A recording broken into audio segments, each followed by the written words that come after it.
don't know about you guys, but I really feel like the entire existence of this show has been culminating for us to do this one we're getting ready to do tonight. You think? This show is pretty bitchin'.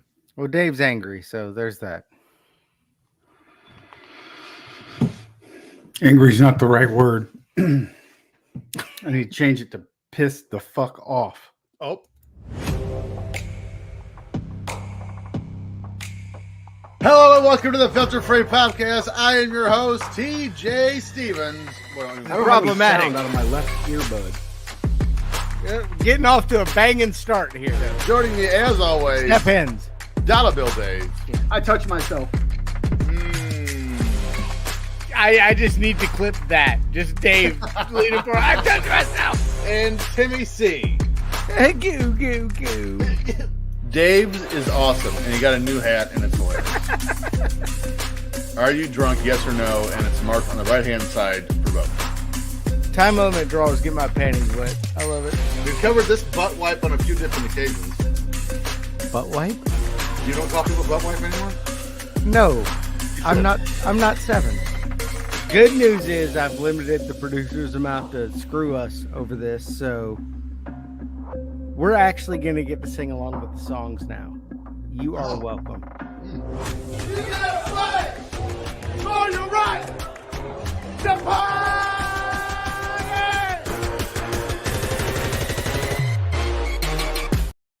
Pow! Hello and welcome to the Filter Free Podcast. I am your host, TJ Stevens. Step ends. Joining me as always, Dollar Bill Dave. Here. Timmy C. Who?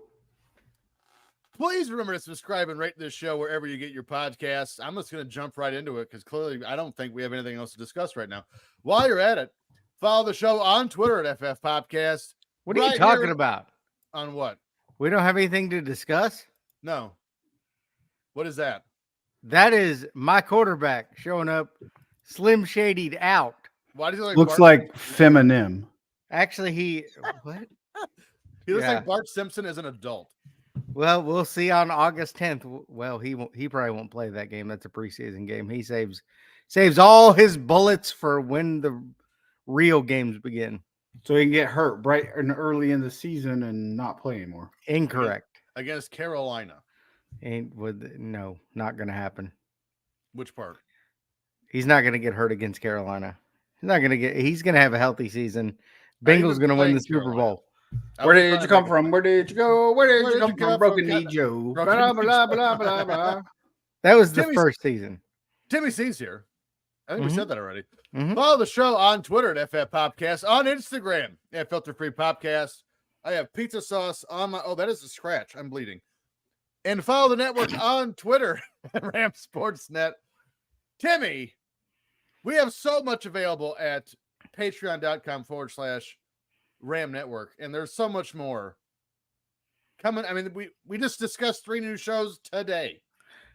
Correct. But if you go tonight to www.patreon.com/Ram Network, you will get all of our legends. Let's Rethink This got a new one coming. Football is getting paid with Tim and Dave. The season is getting ready to start. Training camp for the Bengals started yesterday. I'm excited. Does Tampa Bay even have a training camp, Dave? No, they're so good they don't do training camp. They just Cool. skip it. The Bears, they just what They don't even play in the regular season. Yeah, they're not a team. We actually been demoted to the CFL. the Bears have been migrated to Canada. Got it. I love it. What's that word? In they do that in soccer in Europe. Relegated. Relegation. Yes, We're relegated to the CFL. Not even the UFL. They got relegated to a different country. No, like you get out of North America. Well, technically it's still North America, but up yonder. Go up there. Up yonder. You will get Old School Evolution of Evil Wrestling with Commercials, which we cut one a couple weeks ago, and it was fabulous. World class flashback. We've been pushing those out a lot. We They're have, fun. and they are funny. Hard Times and Beyond, Era's the New Generation. Just put it in your mouth. An Audience with the Belt Pope. And I was there. Plus, you'll always get your standards TNA Top 10. 2 times a week now. They got their football show going and then their regular top 10. Talking Wrestle with Pine Water Dave for all of the independent wrestling you could ever want. Us and a ton of other content, which we have that coming. We do. A lot coming. I was going to say something just now, and I, for the life of me, can't remember what it was. It's all that blood loss. He got a heart on? I'm also confused. What am I losing? Oh, for my hand. I got it. Oh. I got you. I'm with you. But you know what I am going to get a chub on for is this show. Are you all ready to do this? Because I am so ready. It is not funny. So ready. I'm so excited for this show because this week we're going back to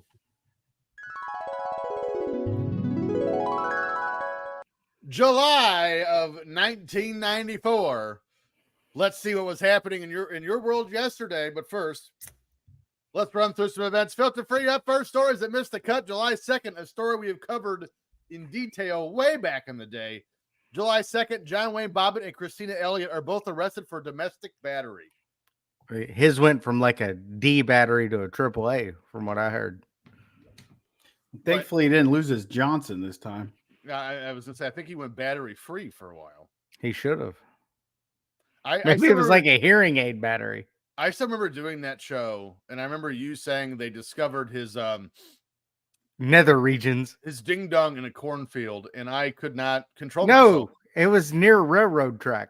Either way, wherever it was, I laughed for like 9 minutes. It almost ruined the show. July 3rd. Imagine the ruin it did to him. I mean, he got on an episode of WWF Raw's War, so I mean, it wasn't that bad. July 3rd, we had the deadliest day in Texas traffic history as 46 people died in various accidents throughout the state. Everything's bigger in Texas. That's right. July 3rd, Pete Sampras defends his Wimbledon title in 3 sets over Goran Ivanisevic. I've been waiting all week to say that Goran Ivanisevic. Good job. That's what I said. Okay. July 4th, Joey Marella, a referee for the WWF and the adopted son of Gorilla Monsoon, dies in a car accident. Didn't know he was adopted. Yeah, he was. He was his real son. No, he's adopted. I believe he died on the Jersey Turnpike as well. Lots of people have. Driving home from a show? Yeah, I think he was driving home from a show, yeah. July 5th, Amazon.com is founded by Jeff Bezos in Bellevue, Washington. We have covered that story before. It's an online bookstore. That shit will never work. Yeah, I wonder what he's up to these days. The NBA. $40 bajillion. That's what he's up to. July 5th, Shohei Ohtani, baseball badass for the Dodgers, is born in Oshu, Owate, Japan. Bless you. I think you meant gambling badass. No, that was his translator. Yeah, sure it was. Sure. Definitely, allegedly his translator. Everyone knows that. July 8th, founder, dictator, and supreme leader of North Korea, Kim Il-sung, dies from a heart attack at age 82. Couldn't have happened to a nicer guy. I couldn't. Oh, you're busting my balls, Hans Bricks. Hans Bricks. Why is everyone so fucking stupid? July 13th, Tanya Harding's ex-husband, Jeff Gillooly, is sentenced to 2 years in prison for the attack on Nancy Kerrigan. Of course, in the 4-year history of the show, we've covered that one too. 150 times, it seems like. Yeah, and it never gets old. July 14th, a gas explosion at a senior citizen home in Milan kills 27. Wow. Okay. It's called Milan. It's in Illinois. Milan, Illinois. There's also one in Tennessee. It was Salisbury Stick Night. That's where that pizza restaurant we went to. Remember we went and picked up pizza when y'all were at my old house? Yeah, that was in Milan, Illinois. Was it really? Yeah. Nice.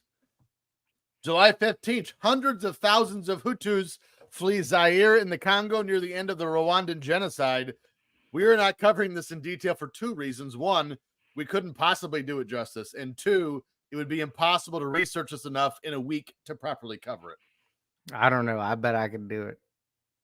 Somehow you would find some sort of like shady side of to this. And a shady side to a genocide. Shocker. I'd be able to find that. Yeah.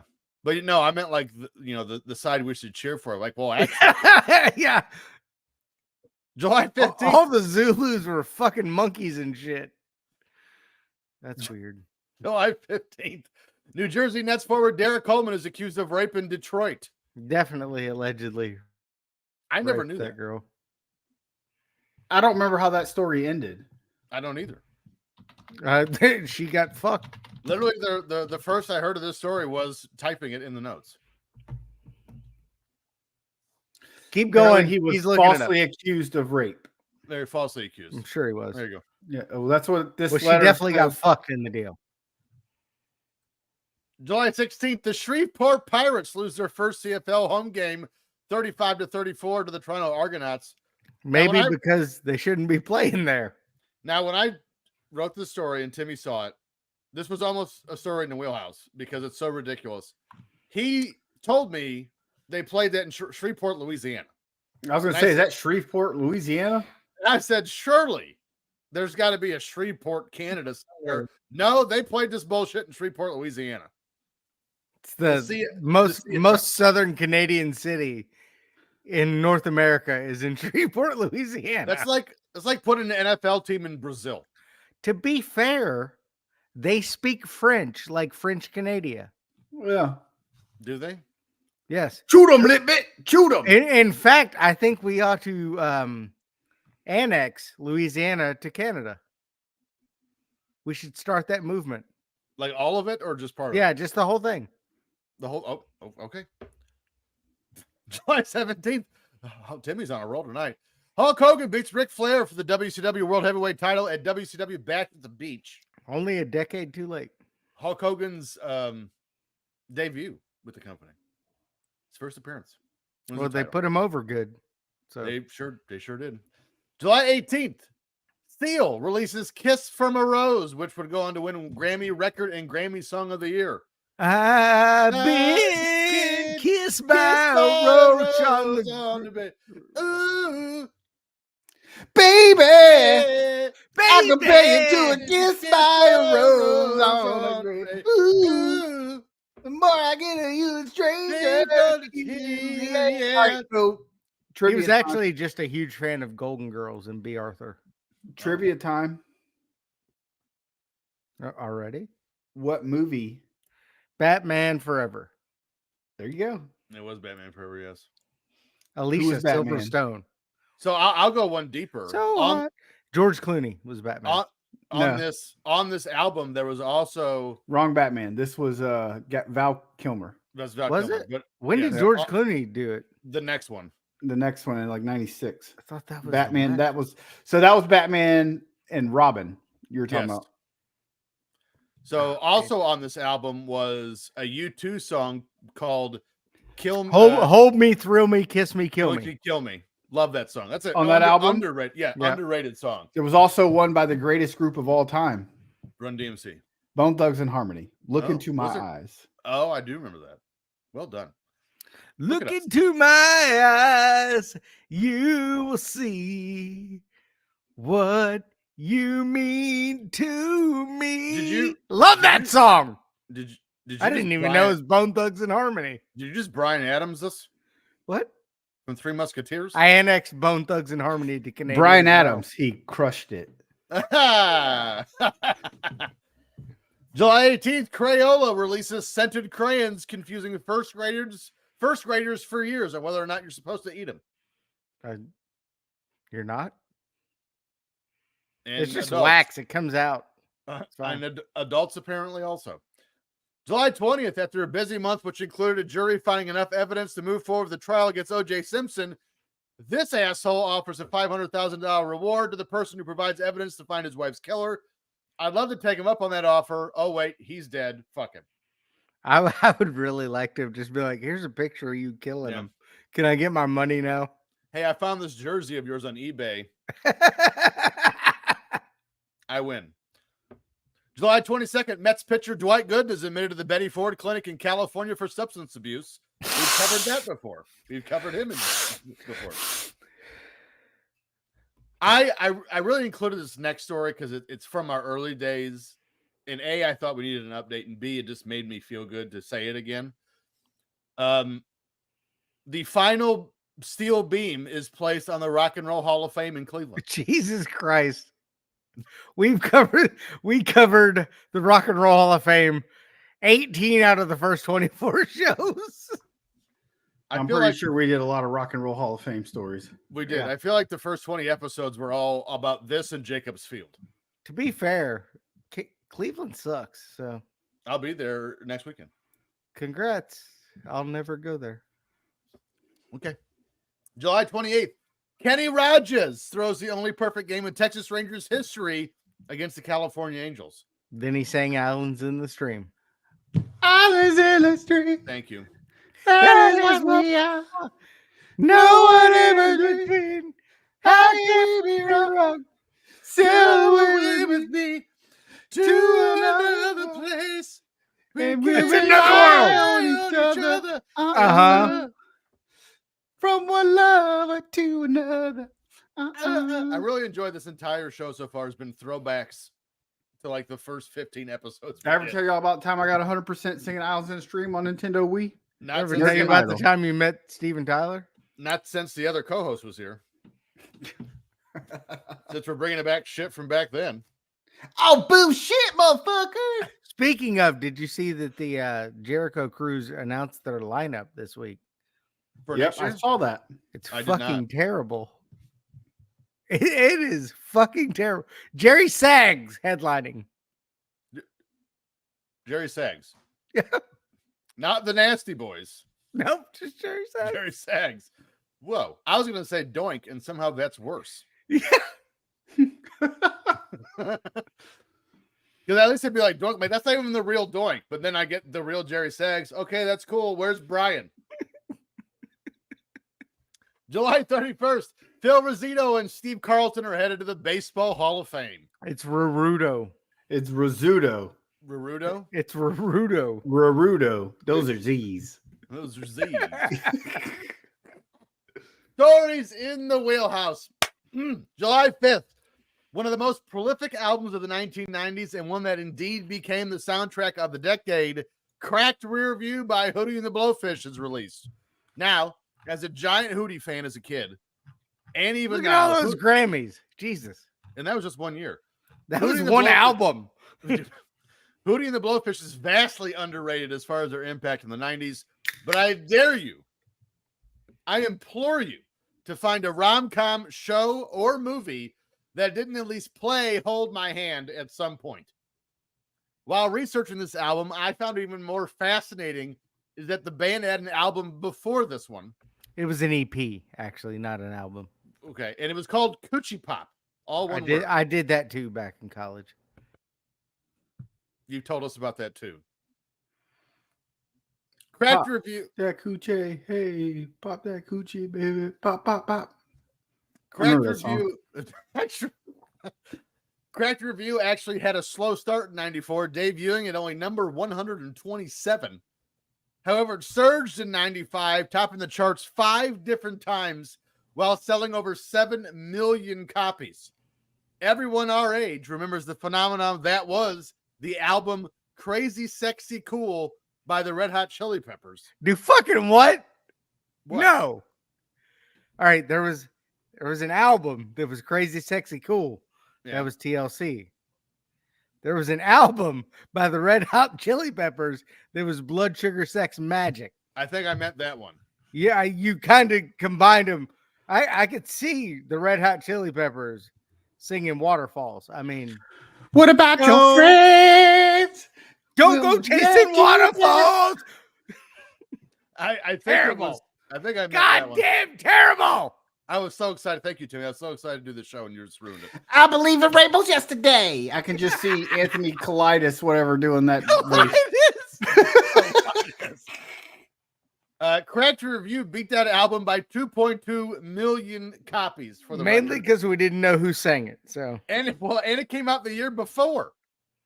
When you include this album and the 1996 album they did called Fairweather Johnson, which I also had, Hootie was the top-selling band of 1996.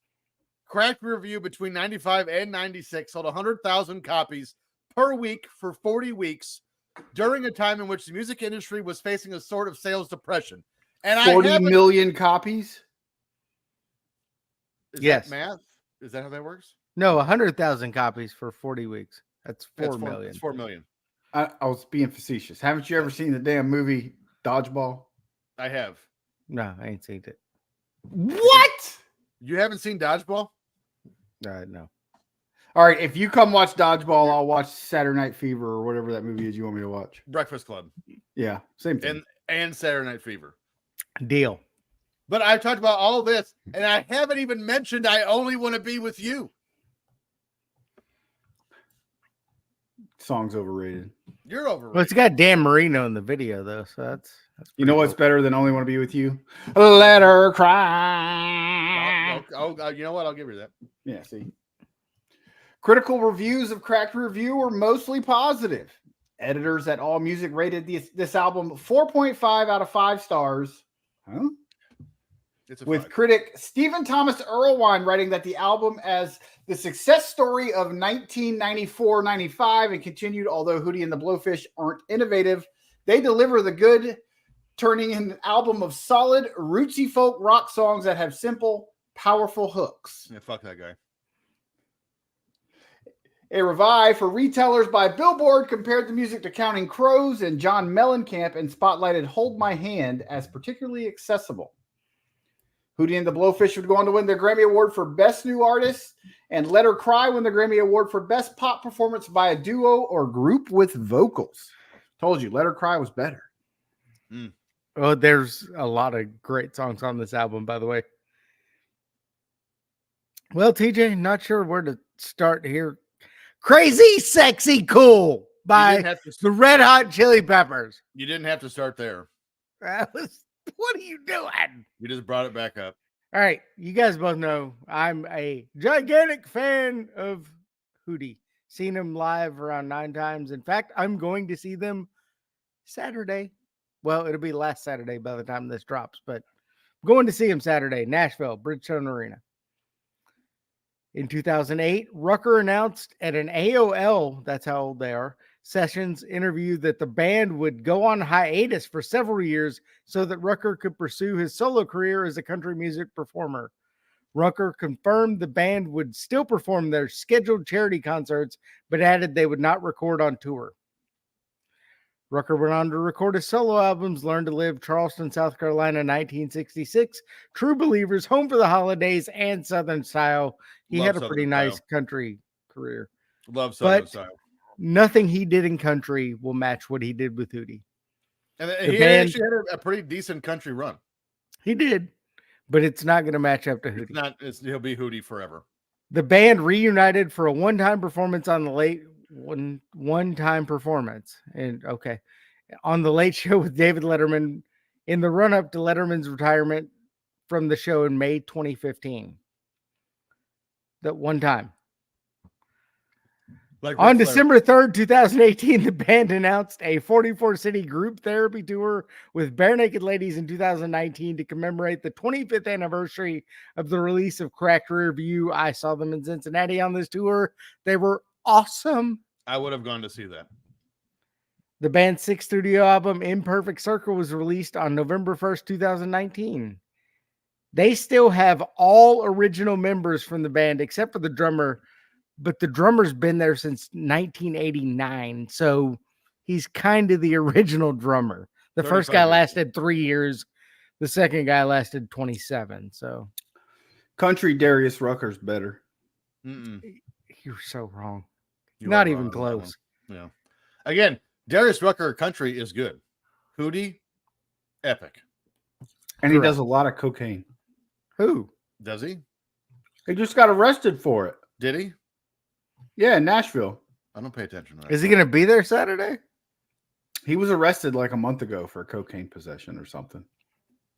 I'll find it. I don't. While we look up his criminal record, let's start with the next story. July 6th, the next day after Cracked Review came out, one of the greatest movies ever also is released. Country star Darius Rucker arrested on drug charges in Tennessee. That was on February 2nd, 2004. 2004? I mean, 2024. It was still February. That was 5 months ago. What are the drug charges? You go ahead and find out. Before And his ex-wife or his ex-girlfriend, comedian Kate Quigley, What? was not sympathetic. Was not sympathetic. There's Yes, no I've way. heard. That Kate All I Quigley- can say is karma, Quigley wrote on X in a supposed reaction to the arrest. Hours later, Quigley posted a bikini selfie on the platform caption, "Mood when you hear your D-bag ex got arrested. Hashtag karma." The post has since been deleted. I enjoy that. A great deal. So your favorite singer and your favorite comedian. There you go. There you go, Timmy. Together. I love that they hate each other. That's awesome. July 6th. Again, the next day after Crack Review is released. By the way, no one knew that Cracker Review was released, but okay. What do you mean? It was. They just told you that it was shit to begin with. So Yeah, Yeah, it didn't hit till 95. 95. 5. Yeah. Okay. Well, I'm saying it's still the next day. Let her cry. Its popularity does not change the date in which it was released. I don't know why you're arguing with me. As the tears fall down her face. We shouldn't have gone live. This show sucks so far. No, The it show's doesn't. It's great. awesome. July 6th. One of the greatest movies ever is released as the epic story of Forrest Gump is released. First of all, this story is 2 hours and 22 minutes long, and somehow it feels like it wasn't long enough. Second of all, keep in mind that in this movie, or in the show rather, that we were doing, we've mentioned Crack Review, Kiss from a Rose, and now Forrest Gump. July 94 is bitchin'. Yeah. And I mean, everyone you know, and indeed ever met, has seen this movie. Let's prove it. The film was directed by Robert Zemeckis and was based on the book by Winston Groom with the same name. That I did not know until I researched it. It stars Tom Hanks, Robin Wright, Gary Sinise, McKelty Williamson, and Sally Field. In 1981, at a bus stop, a man seemingly waiting for the bus recounts his life to people who sit with him on the bench. Some people even chose to miss their bus and wait for the next one to continue listening. For what appears to be hours, Forrest recounts his time as a child, his time in the Army during Vietnam, his time as a kick returner for the University of Alabama, and showing Lyndon B. Johnson his ass. The film was shot in Beaufort, South Carolina, as well as part of Virginia and North Carolina. This film was shot in a $55 million budget, which seems too high, and made an astounding $678.2 million, or as adjusted for inflation for today's money, $1.4 billion. This movie was so strong in the theaters for so long, it was the second highest grossing film of 95 after a reissue, finishing behind only The Lion King. At the time of release, the only two movies this trailed in total gross income ever was E.T. and Jurassic Park. Yeah, it was good.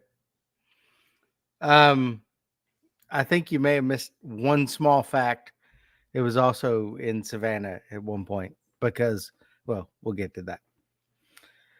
Tom Hanks signed on to this film after an hour and a half of reading the script, which, by the way, reading that script would take like 47 hours. Yeah. But agreed to take the role only on the condition the film was historically accurate, which, by the way, it was ridiculously historically accurate. It is, yeah.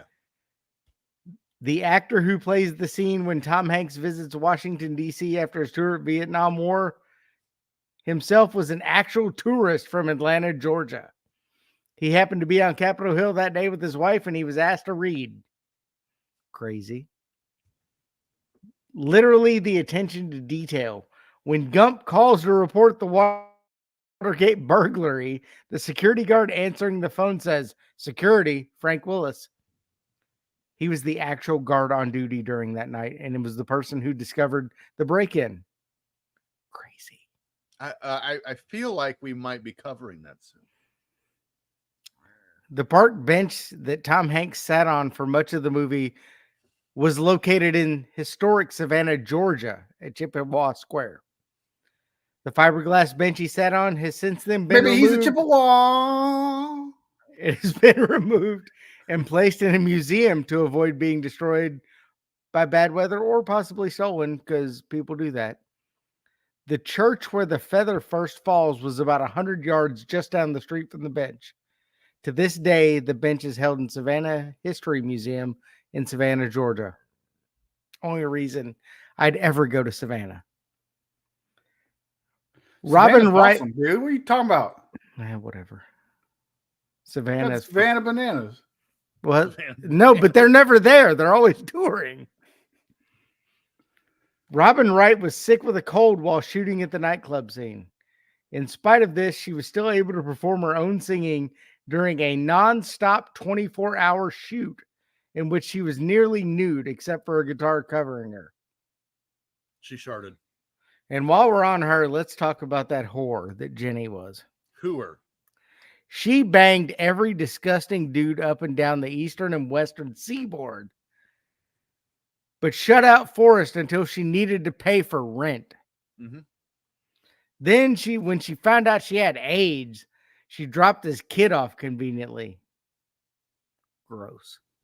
You mean his daddy's name Forrest too?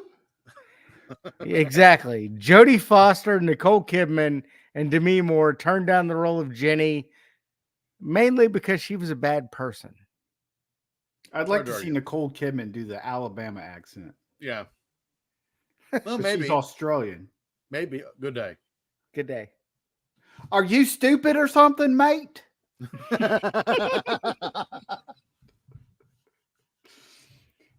On review aggregator website Rotten Tomatoes, 76% of 157 critics reviews are positive with an average rating of 7.9 out of 10. They're stupid. They are stupid. That's bullshit. I was expecting this to be an 11 out of 10. Correct. Yeah, it should be. Just for Lieutenant Dan on the ship by itself, it's a 10 out of 10. You will not sink this boat! This movie is so great. Yeah. Like, this is one of the greatest movies of all time. The website consensus reads, Tom Hanks' rigorously earnest performance keeps Forrest Gump sincere, even when it gets glib with American history, making for a whimsical odyssey of debatable wisdom but undeniable heart. I have no clue what any of that means. Well, basically it means we don't like when he shows up in Lyndon Johnson and he's got to pee. I thought that is what that was the best part of the movie. Yes. I remember watching that movie and my mother was just, how the hell do they do that?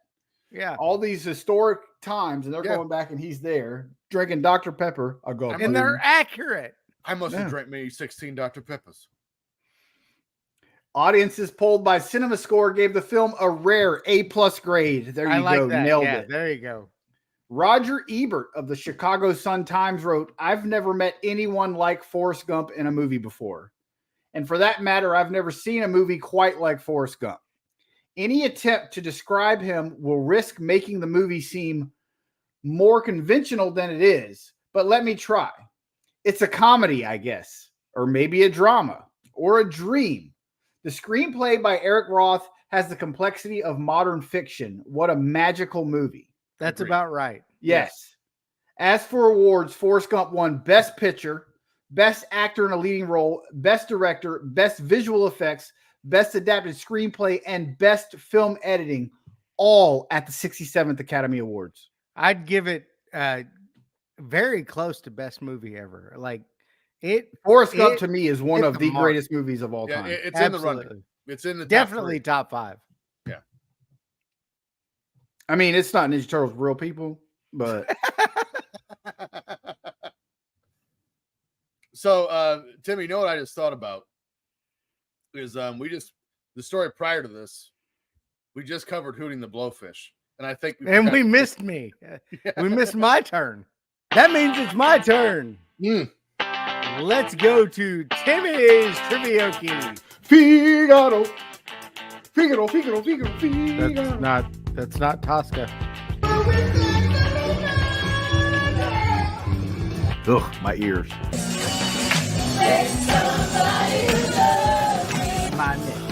my back. Yep. I remember. Everyone remembers when Elvis performed that. Jamaica, ooh, I wanna take you to Bermuda, Bahama, come on, pretty mama, baby. All right, welcome to Timmy's Trivioki. Finally. Let her cry. And we're gonna. There is no Hootie on this list. I made you sure. know what? I'll give you credit on that. Well, they weren't top 100 yet. They didn't have anything on the top 100 at this point. So, and Is then any Crazy I'm guessing Sexy we're Cool gonna by the Red Hot roll. Chili Peppers on here? Are we? No, there's no. So I TLC. creep. Yeah, just creeping on. All right. Nobody else supposed to know. Song number 1. Clue number 1. Mount. Sex. Rushmore. We went in completely different directions. Clue number 2. Basketball. I believe I can fly. I believe I can touch the sky. Clue number 3. Death Row. Basketball.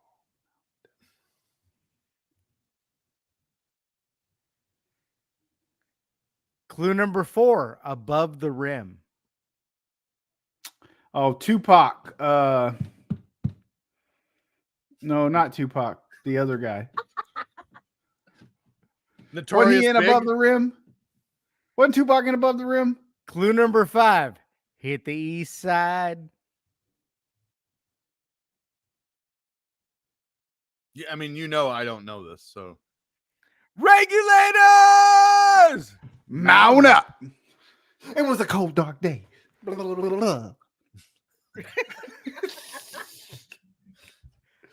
Yes. Regulate by Warren G and Nate Dogg. Wow, that was terrible. Yeah. Well, I again- don't remember that from that movie. why are you surprised? It was a clear black night. A clear white moon. Warren G was on the street trying to pursue some girls from the east so I can get some whatever. All right. Song number 2. Clue number 1. Wrong. Clue number 1. Hot chick with glasses. Anna Kournikova. I don't She think didn't she wear wore glasses. Glasses, yeah. Yeah. You don't know that? Maybe that bitch can't read good. I don't think glasses fixes that. She was like 7 in 1994. Anna Kournikova? Yes.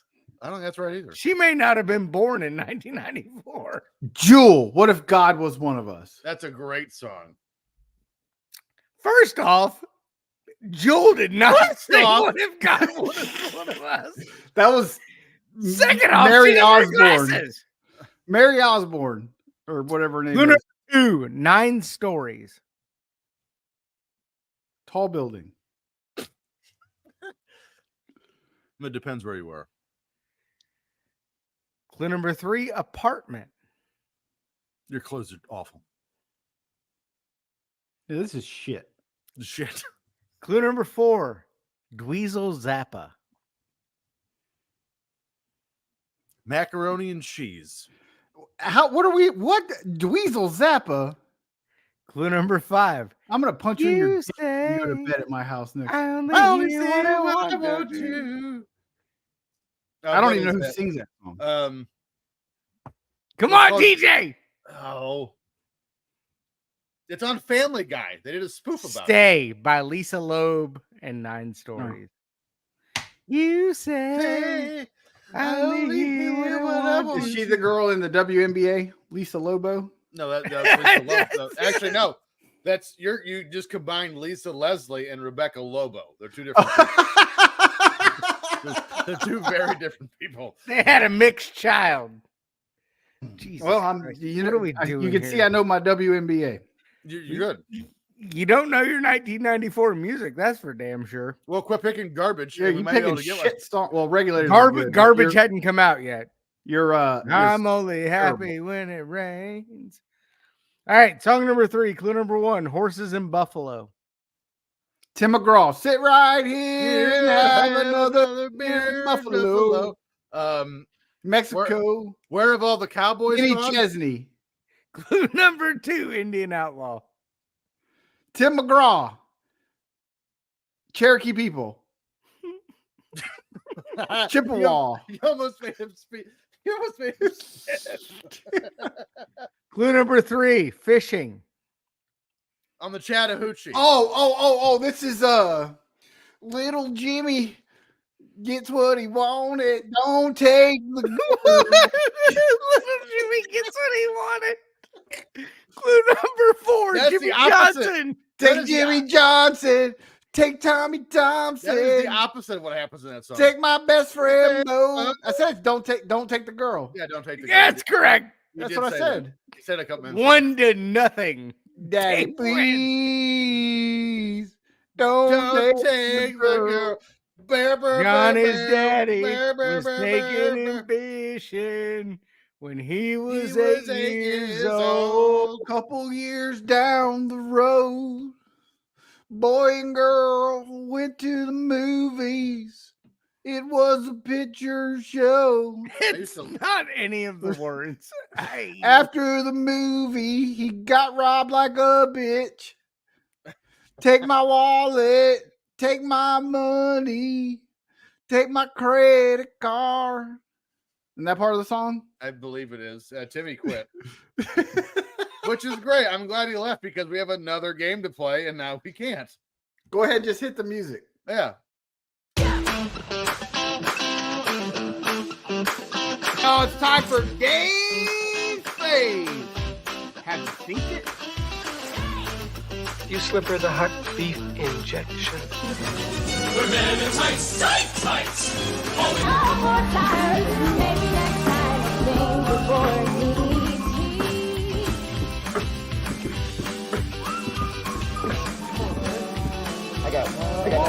I got nothing, guys.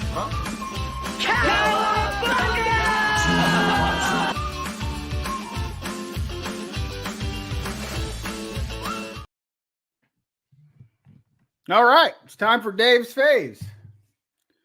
TJ leads 9.5 to 7.5 this week. That's about to get expanded because he ain't here. So We'll wait. should we? I don't think we TJ, should. have you built a team on College Football 25? Of course. What's the name?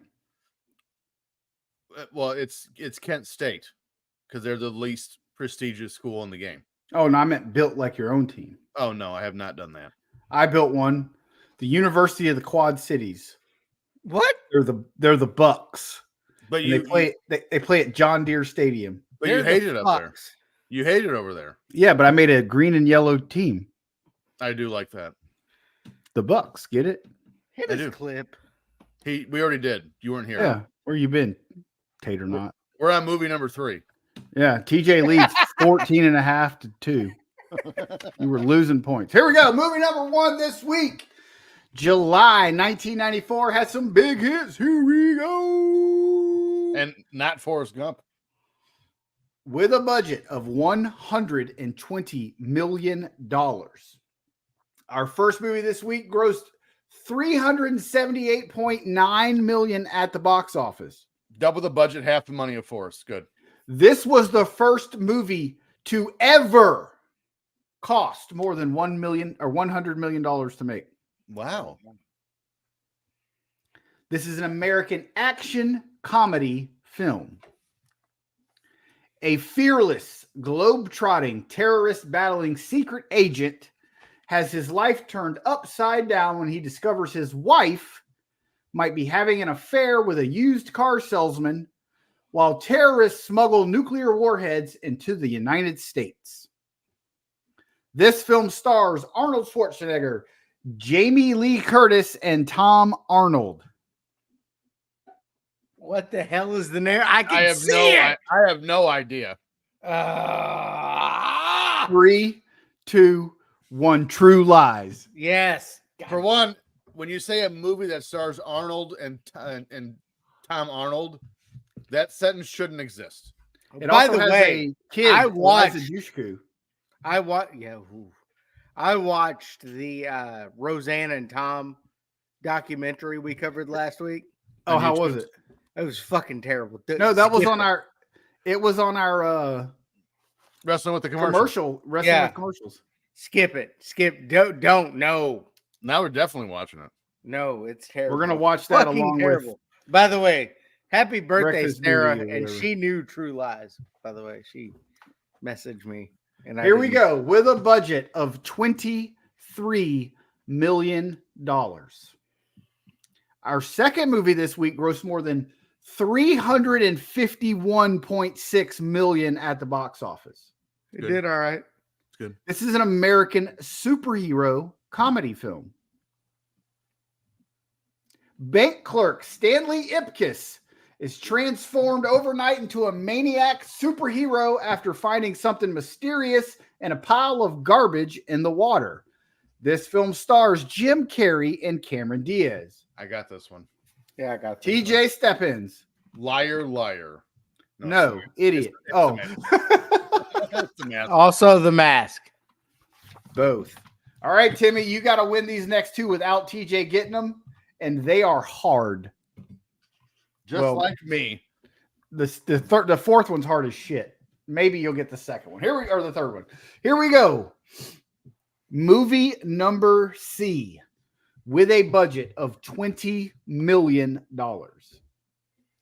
Our third movie this week grossed a grand total of $12 million at the box office. Oof. This is an American sports comedy film. I've probably seen it. 12-year-old Billy Haywood is a Little League baseball player whose grandfather, Thomas Haywood, owns the Minnesota Twins. When Thomas dies, Billy learns that he is now the owner of the Twins. Thomas's will specifies that the team executives are to help Billy until he is old enough to run the team by himself. This film stars people I've never heard of: Luke Edwards, Timothy Busfield, and John Ashton. I've seen this movie. 5, 4, 3, 2, 1. What you got, TJ? I know it's wrong at the big leagues. I know it's wrong. Oh, Timmy C. Little Big League. Little Big League. There you go. Timmy C. We are 1 point away I should get a half a point for that. from a tie break. What?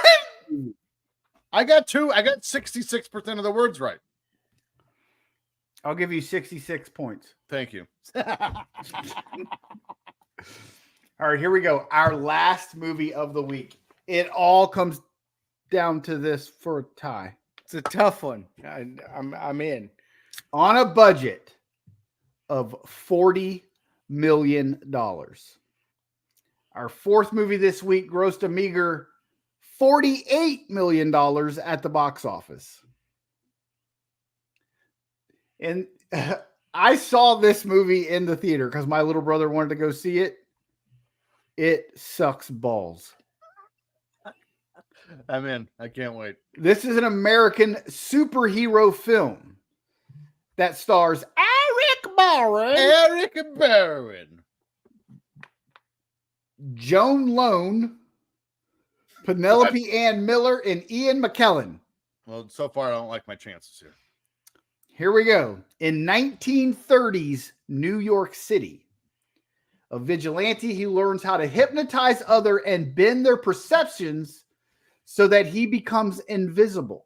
I think you're making this up. Terrorizes the city's underworld while battling his nemesis, Shaiwan Khan, who is building an atomic bomb.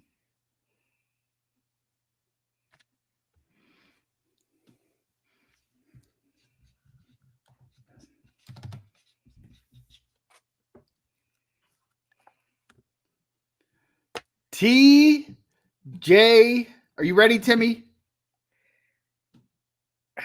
I think so. TJ Steppins. I don't like my odds, but Dick Tracy. No. Eric Okay. Barron was not Dick Tracy. That I'm was aware. Warren Beatty. No one saw the sack of shit you just listed off. I went and saw it. Well, it's because you're a goof. Timmy C. Mr. Invisible? No.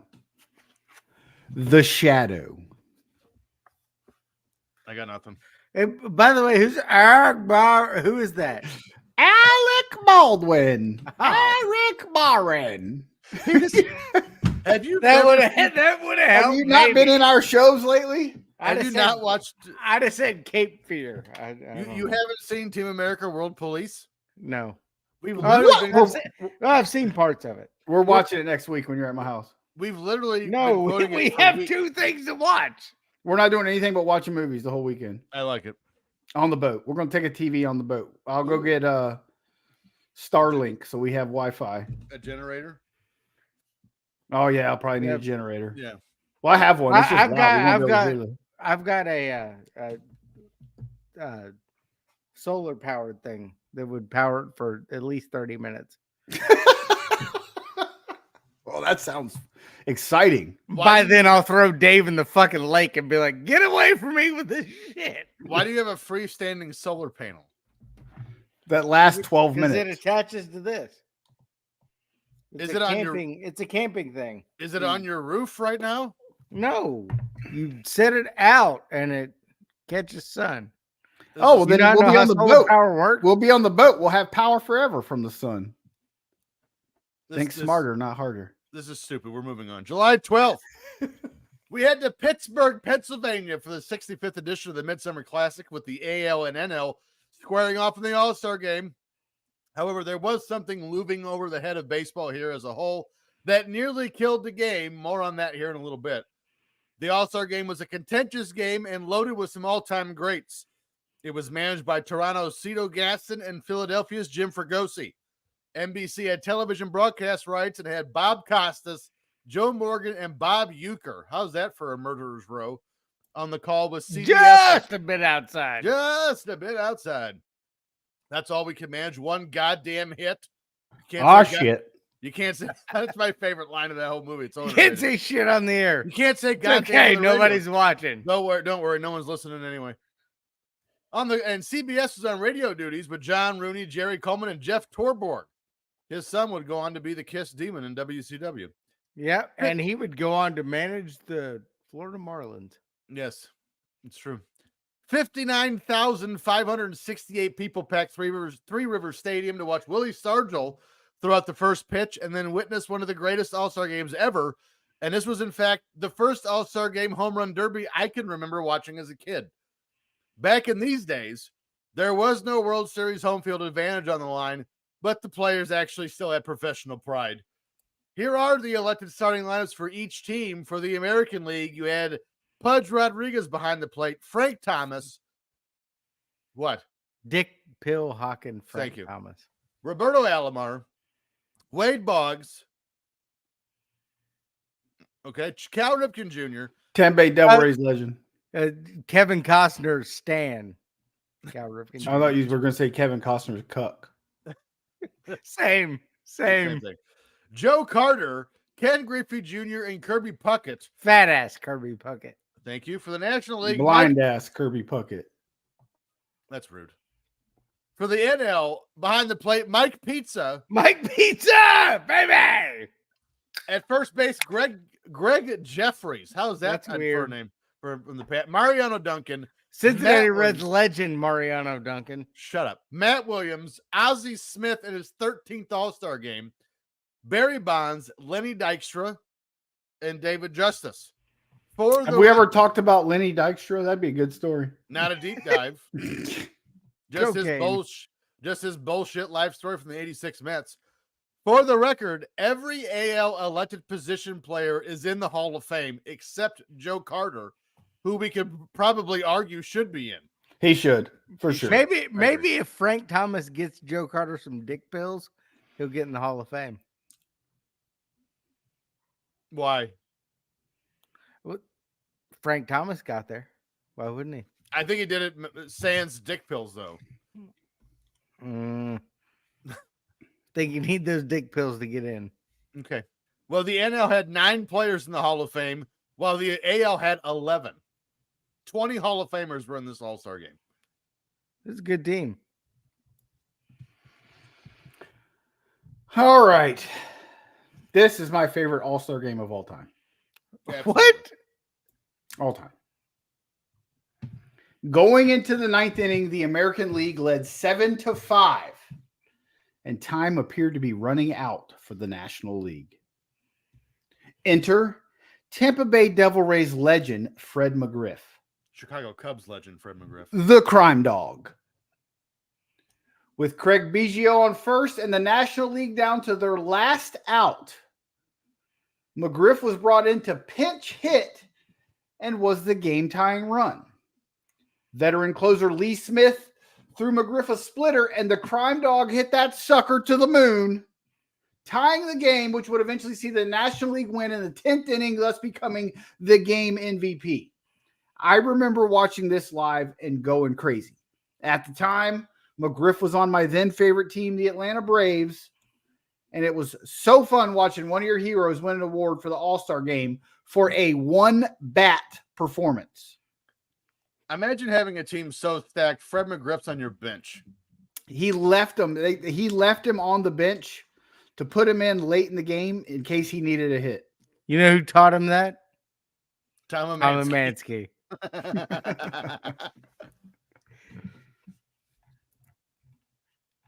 The game on July 12th, 1994 at Three River Stadium in Pittsburgh, the home of the Pittsburgh Pirates. They're trash, by the way. I think I said that.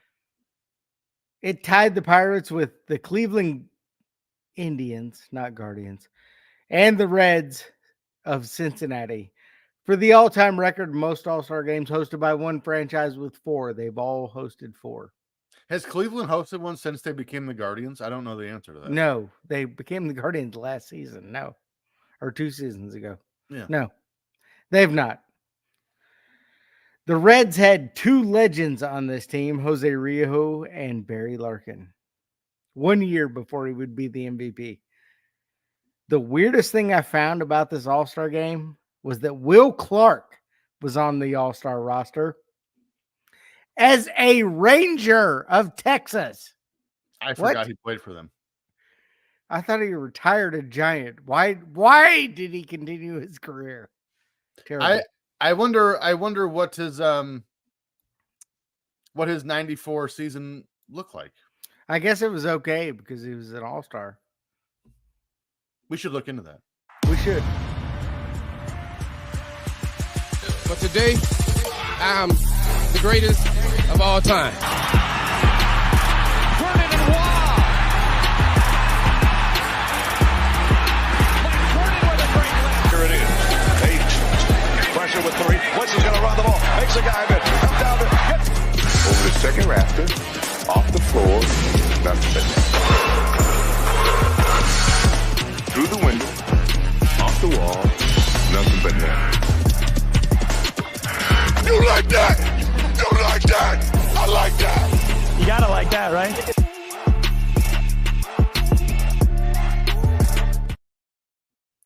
Here we go. Box score trivia. 19. You gotta like that, right? You gotta like that, right? 1994 Major League Baseball league leaders batting average. Starting with, as usual, top 10. You're gonna have to give me 6. There's some big timers on here. Tony Gwynn. Led the league at 394. Tampa Bay Devil Rays legend Wade Boggs. 8th, 342. Will Clark of the Texas Rangers. No. Oh. Barry Larkin. No. No red. Frank Thomas. 5th, 353. There's 3. All Dave so far. Give us some teams. Toronto Blue Jays. Cleveland has 2. John Olerud. No. Great guess, though. I like that one. You said Cleveland has 2? Cleveland has 2. So they have Albert Bell. 4th, 357. Or, hold on. What are we on? Batting Average? Yeah. Albert Bell? Yes. I also thought it was odd, but he was 4th.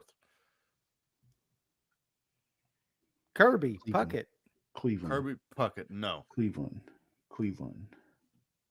Kenny Lofton? Tomei? 6th, 349. Dave has 5 in a row. We need one more. Dave, can he get the clean sweep? Give us some more teams. We got Montreal, Toronto, Colorado, the Yankees, Marquise Grissom. and Houston. No. Walker. Jeff Bagwell? Jeff Bagwell, 2nd, 368. No Walker? No. Dave gets Thanks for- Who was the Rocky? I'm going to let you know here in a second. Jeff got... Jeff, Galarraga! God damn it! Not him either. Dave got 6 out of the 10. Here are the four you missed of the Montreal Expos. Moises Alou, 339. Cincinnati Reds legend Moises Alou. Chicago Cubs legend. Hand pisser.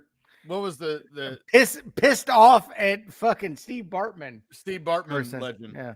Paul Molitor of the Blue Jays was 341. Of the Blue Jays. That sounds terrible. Mike Kingery of the Colorado Rockies batted 349. He was 7th. And in third of the Yankees, Paul O'Neill, 359. Cincinnati Reds legend Paul O'Neill. Please be quiet. Let's move to home runs. Top 10. I might make you give me all of these. Barry Bonds. Griffey Jr. Griffey was second with 40. Barry Bonds was fifth with 37. Matt Bobby Williams. Bonilla. Matt Williams led the league at 43. Bobby Bonilla, no. Frank Thomas. Fourth, 38. Albert Bell. Sixth, 36. Dave Justice. No. Jeff Bagwell. Third, 39. Fred McGriff. Seventh, 34. Andres Galarraga. Eighth, 31. Ivan Rodriguez. No. How many more we need? Mike Pizza. So, of the ones you have left, you only have two. Okay. It's Texas, and it's not Will Clark. One gone. No. Canseco. Jose Canseco, 31. What?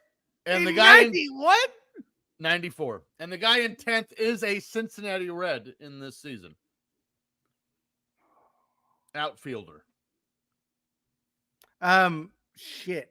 I That's can not see him. I don't know his name. That's not his name. Greg Vaughn. Nope. Mo Vaughn. Nope. Move on. Kevin Mitchell. Kevin Mitchell, 10th with 30. Did we just go 10 for 10? You went 10 for 10. My man. Let's go to, I mean, you got a couple wrong, but I mean, you did get all 10. Well, count. Let's go. We for got all 10. pitching wins. Let's see here. We'll go 4. Greg Maddux. Tied for second with 16. Tom Glavine. Tom Glavine, tied for 9th with 13. John Smoltz. David Cohn. No Smoltz. Cone was second with 16. Clemens. Randy No. Johnson. Tied for 9th with 13. All right, give me one more because you kind of blasted through that. I didn't expect it. Teams. Jose Rijo. No. Let's go. Who was the guy that got traded from John Wetland? Was the closer. Oh, that's what I said.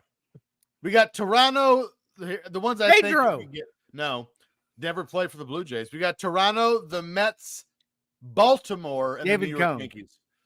You already said him. I like him. Oh, who's the guy? Apparently. Used to play him on RBI baseball. Or the Mets. You say Doc Gooden? Yeah. No. Saberhagen?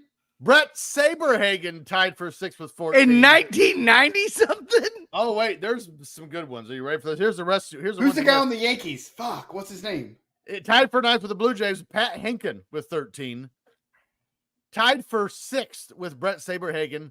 Danny Jackson of the Philadelphia Phillies. and Cincinnati Ben Reds McDonald. legend Danny Jackson. I know. The Montreal Expos, Ken Hill and Mike Mussina of the Baltimore Orioles. Wow. And your Rookie Mike Mussina. Your league leader of the New York Yankees was 17, Jimmy Key. Jimmy Key. Toronto Blue Jays legend Jimmy Key. Let's close up, no pun intended, with saves. Let's see. John Wetland. We'll go for John Wetland, 6th with 25. Lee Smith. Lee He was Smith in the All-Star game. led the league with 33. Bobby Bonus point Thigpen. if you can name the team. Cubs. Nope. Give us a hint. AL East.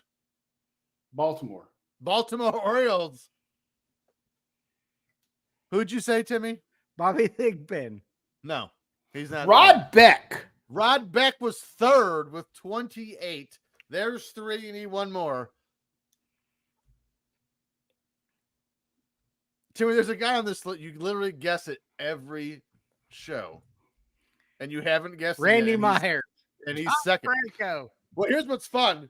They're both on here. Tied for 8th with the Cubs was Randy Myers with 21. John Franco was second with 30. Here's the rest of your top 10. Trevor Hoffman with 20. Greg McMichael of the Atlanta Braves had 21. Rick Aguilera of the Twins had 23. Doug Jones of the Phillies had 27. Jeff Montgomery of the Royals had 27. And you got the top 3. So there you go. That very well done this week. But Tom Omansky approves. As we mentioned in the All-Star game, there was a dark cloud kind of hanging over the game. And we're going to talk about it here. July 28th. This is the day the players decided to strike on August 12th, 1994. Now, you may be wondering why we're covering a sports strike as they normally happen on a fairly regular basis, unfortunately. But this one nearly killed baseball as the fans decided after the strike they had had enough of players demanding for more money. And this strike is more than partially responsible for the death of a franchise in the form of the Montreal Expos. When the season ended officially on August 12th, your division leaders were the Yankees, White Sox, and Rangers in the AL, with the Reds, Dodgers, and Expos leading the way in the NL. The only 2 teams in the league that won 70 games were the Expos and the Yankees, and the Expos had won 74 games while the Yankees had won 70. After becoming a team in the 1968 season, the Expos had some moderate success here and there, but this seemed to be the Expos' year to break through. Their lineup for opening day was Moises Alou, Sean Berry, Will Cordero, Darren Fletcher, Cliff Floyd, Marquise Grissom, Mike Lansing, Larry Walker, and Pedro Martinez. The success didn't translate very well in home ticket sales, with the team finishing with an average of 24,543 fans per home game, and they were also second from the bottom in team payroll at just over $19 million. Which is crazy. Yeah, that's like That's a lot of young talent. That's like triple the raise this year. I was gonna say that's like 68% of Major League Baseball players make more than that now. Yeah. The Padres were the only team with a lesser payroll at just short of $15 million. With their star-studded lineup, certainly some high-dollar contracts are on the horizon, but some home playoff games and maybe even a World Series would certainly give the team some money to bolster the tiny payroll. After this season ceased to be and stole the Expos of playoff money, John Wetland was traded. I don't know why I put him twice. Marquise Wilson was also traded. Larry Walker went to Colorado in free agency. Pedro Martinez, I believe, also left in 95. Delino DeShields would go on to be a Cincinnati Reds legend. Nobody asked. With the lesser star power, the Expos just in 95 finished 66 and 78, good enough for the NL East basement, and indeed they never recovered, ultimately becoming the Washington Nationals in 2004. The 94-95 MLB strike was the 8th and longest work stoppage in Major League Baseball history, which effectively killed the second half of the 94 season and the beginning of the 95 season, and marked the first time since 1904 that a World Series wasn't played. When TJ says it almost killed baseball, It he did. means it. And by the way, it killed the 94 season. For sure. And I mean, look at everything that was going on that year. The All-Star game. The mid-90s was the best for baseball. Yeah. You had Albert Bell trucking dudes, Frank Thomas. I mean, it goes on and on. The 90s was when baseball was the best. Yeah. Attendance dwindled, and during the first days of the 95 season, some fans remained irate at both players and owners. As the attendance plummeted, so did television ratings to a greater extent than during the last significant player strike in 1981. People were pissed. I remember them showing like Colorado Rockies and Oakland A's, and there was like tens of people there. It was ridiculous. To be fair, in Oakland, there's still tens of people there. My sister and I used to watch baseball, and after the strike, she has never watched a game since. They lost over 20% of fan attendance in the 95 season compared to 94. And that's playing more games in the 95 season than they played in 94. Yeah.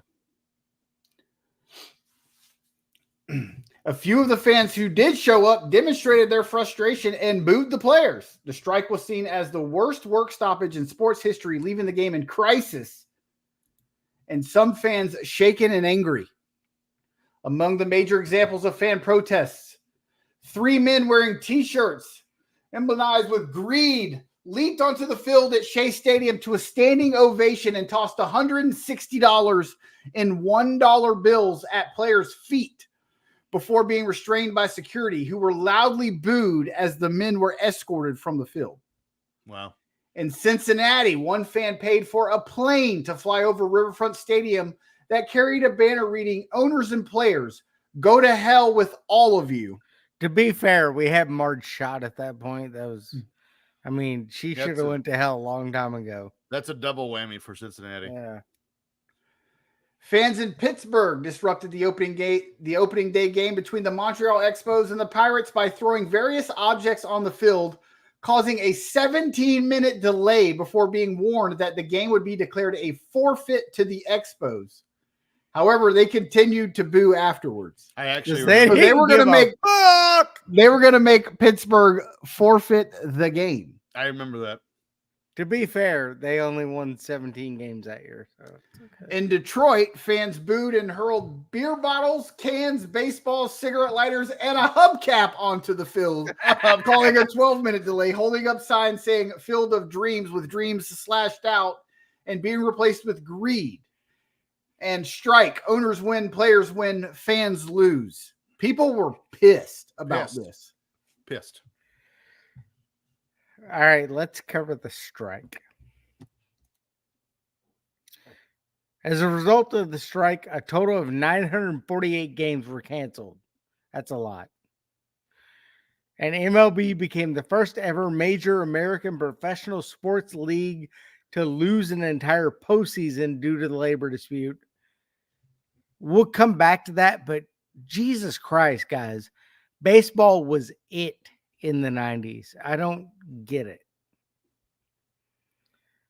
The second cancellation was the NHL in 2005.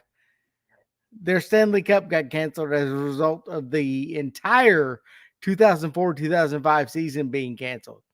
Coincidentally, the NHL also experienced a labor dispute of their own in 1994. Crazy. Can we just cancel NHL altogether? No. More people watch it. Yeah, more people watch it than you think. Well, they don't watch baseball because of this. Only Canadians. In Shreveport. In Shreveport, Louisiana. So let's run down this ignorant shit. On December 31st, 1993, Major League Baseball's collective bargaining agreement ran out with no new agreement yet signed. On January 18th, 1994, the owners approved a new revenue sharing plan keyed to a salary cap, which, by the way, that's where this got ugly, which required the players' approval. Not likely, because they didn't want that. Which, why would you? As negotiations continued to heat up, the owners decided to withhold $7.8 million they were required to pay per previous agreement into players' pension and benefit plans. You want to piss them off? Go to their old people. Mm-hmm. Yeah. Oh.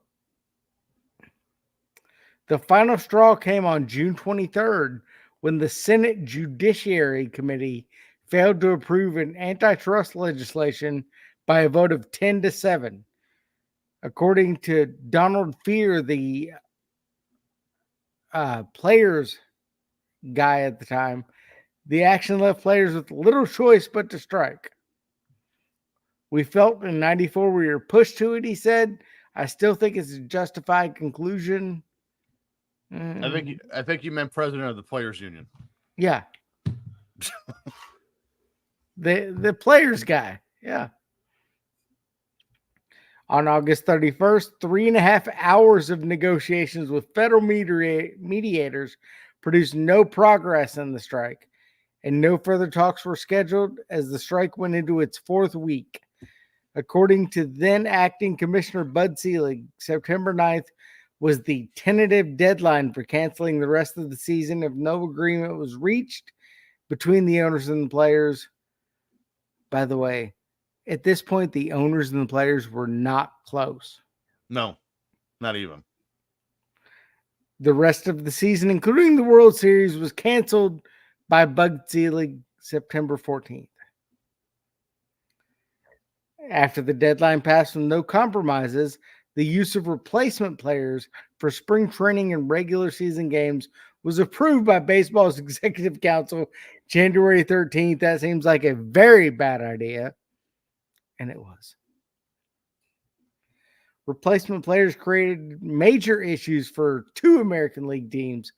The Toronto Blue Jays could not play games with replacement players or umpires in Ontario due to labor code amendments passed by the Ontario NDP. I don't know what that means. It's Canadian.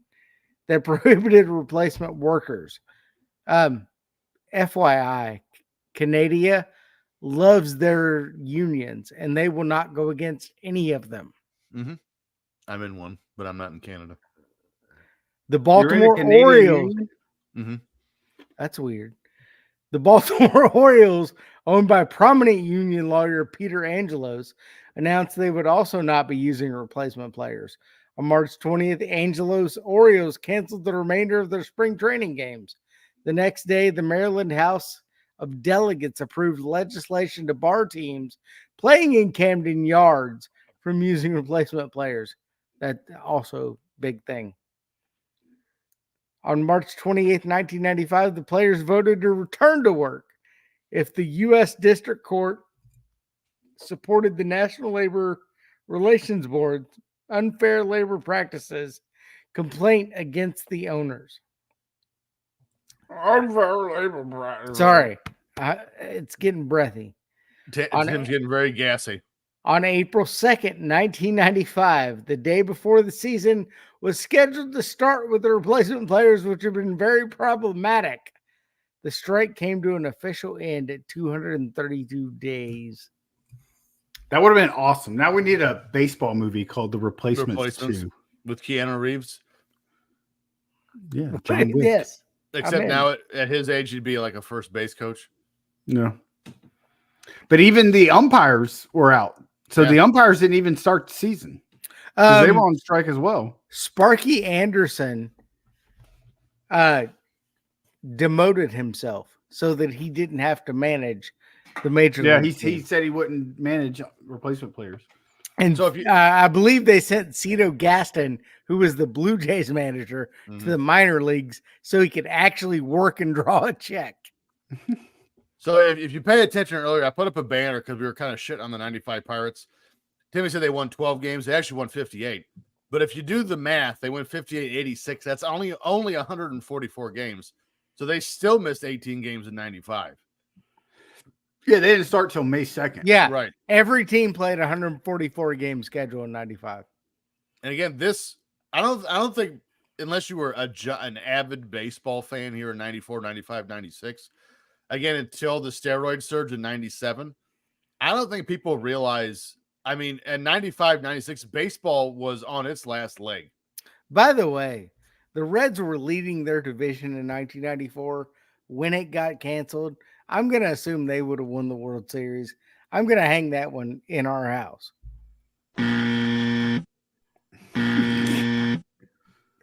Cincinnati Reds, 1994 World Champion. The Tampa Bay Devil Rays were undefeated in 94, so that's true.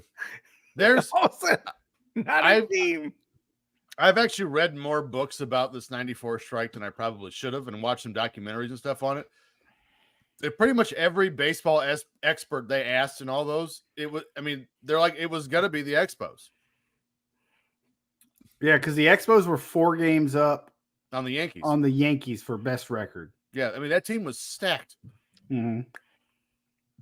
I remember I just watched the what do you call it when all the players in the All-Star team line up on the foul lines to do the national anthem. The pregame.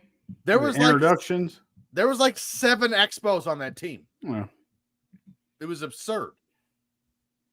Like everyone says this was the Expos year, and this was also the year that killed the Expos. Well, to They be get rid fair, of they that for still us. couldn't draw shit. So who cares? I went to the games. That's what was so funny when Tampa Bay Rays owner wanted to do half a season in Tampa and half a season in Montreal. I remember that. Yeah. Dude, nobody went to the games in Montreal, you idiot. Why the hell would you put another baseball team there? Well, and Tampa and Montreal, I mean, other than the obvious differences, but I just mean as a franchise between the Expos and the Rays is different because they debuted in 68. And between 68 and here in 94, the Expos had only made the playoffs like 5 times. They were mostly trash. I bet you had they made the playoffs and had they gone to the World Series, they would have packed Olympic Stadium. Well, they would have for that. But I mean, nobody goes to Toronto till they're good and in the playoffs. Then all of a sudden it's sold out. There ain't nobody ever at those games either. I think a couple of years ago, Toronto played some exhibition games in Montreal, and I think they sold out. I, for one, think most baseball stadiums are too big. Yes, I also agree with that. Baseball stadiums need to be built for about 25,000. Yeah. Rich, ain't no one coming to watch a baseball game on Wednesday afternoon in July. Unless you're New York Yankees or LA Dodgers or Boston Red Sox. I mean, I guess the Cubs and the Cardinals. But the Cubs are already built for 30,000. Yeah, but I mean, most of these teams, like even Tampa Bay, they're getting ready to build a new stadium. It's only going to be like a 27,000 seater. They don't need they don't need 50,000 seat stadiums. It's stupid. I mean, you can still watch baseball games to this day, and most of them, dude, they're more than half empty. Yeah. Do the A's need to be playing in a 68,000 seat Coliseum?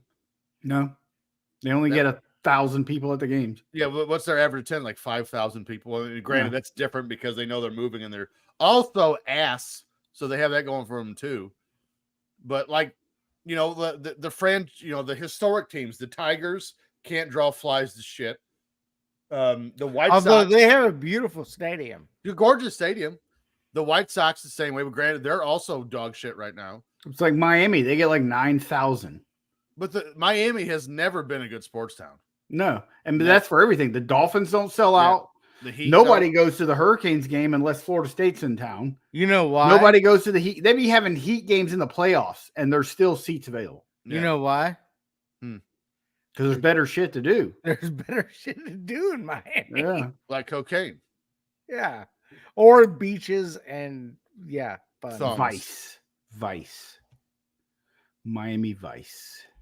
I could talk about this all day, but I'm sure they're probably tired of listening to us by now. So if you enjoy listening to this week's episode, and if you want to hear us do part 2 on the 94 Major League Baseball labor dispute episode, we were more than ready.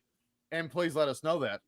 But in your reviews, give us that 5-star review wherever you get your podcast. Make sure to follow the show on Twitter at FF Popcast, on Instagram at Filter Free Podcast. Follow our network at Ram Sports Net on Twitter. As for us, you can find us on our social media platforms at Timmy C. At Timmy C 1979. Dollar Bill Dave. At Dave in the HSV on X. And I'm at T Stevens 91. 2 announcements before we head out of here today. First of all, make sure you go onto YouTube and find us under Filter Free Podcast. You can get all these shows for free, the video version, if you want to see our faces. Second of all, y'all, we've been threatening for weeks since we did the last game event that, and we tried to give away a free ticket to the Sweet Life coming up. Well, really, it's of your choice, but the next Sweet Life we're doing is in Schaumburg in September. No, we're not. We're not doing that anymore. No, I think it's going to be Rumble. Indianapolis Rumble. I need to start going to the meetings. That's better for me, actually. But actually, it's not. Schaumburg's closer. Anyway, again, TBD, to be determined. But we failed on the first one. We had one guy make it to the final round. He didn't make it. And we've been telling you we're going to do another one and give you the chance to win a ticket to the next Sweet Life we do, or the one of your choosing. And y'all, I think we're here. I think we're ready. Coming up on this in August, we are doing the game event with the hostess with the mostest, Mr. Efren. And we're doing the pyramid game. And we're changing the rules this time. Okay. Because we are obviously the smartest, the prettiest. We are the smartest, the prettiest. Exactly. No, I don't think so. But so we're going to play the game with us and one more member To be determined. of the Ram Network. And we're playing Pyramid. For you. Yeah, it's my game. If we win, and I mean, we're going to win, but if we win, one of our Patreon members, patreon.com/Ram Network, will be getting a free ticket. By the way, it's random. We'll be getting a free ticket. No, to we the next choose Sweet it. Life. The person who wins? Yep. That doesn't seem fair. Uh-huh. Because everyone knows. better. Everyone No, knows we're going to who we spin pick. the wheel and make a deal. Oh, fine. Yeah. Everyone knows who we'd pick. Me. Anyway, yes, it'd be us. But if we win, and we're gonna, a member of ours on our Patreon network at random will win a ticket to our next Sweet Life of your choosing with Efren, the game event. It's coming in August. Get ready. So, as much as I enjoyed this week's episode, great stories. Next week is not going to disappoint either, because we're going to cover August of 1974. Ugh. We're in the middle of a pop culture uprising. We're allowed to own our own goals, y'all. And we break the record for trampoline jumps, duration, all that, and so much more. This is a story. Is that a good cliffhanger? I'm not sure. That We're breaking trampoline jump. now that I've said record. it out loud, it kind of sounds shitty. I should have put better ones in there. You know why they're called trampolines? Why? Well, they were called jumpolines till Tim's mom got on one. Joke of the week. Hey! Trampoline. Oh. Bye, y'all.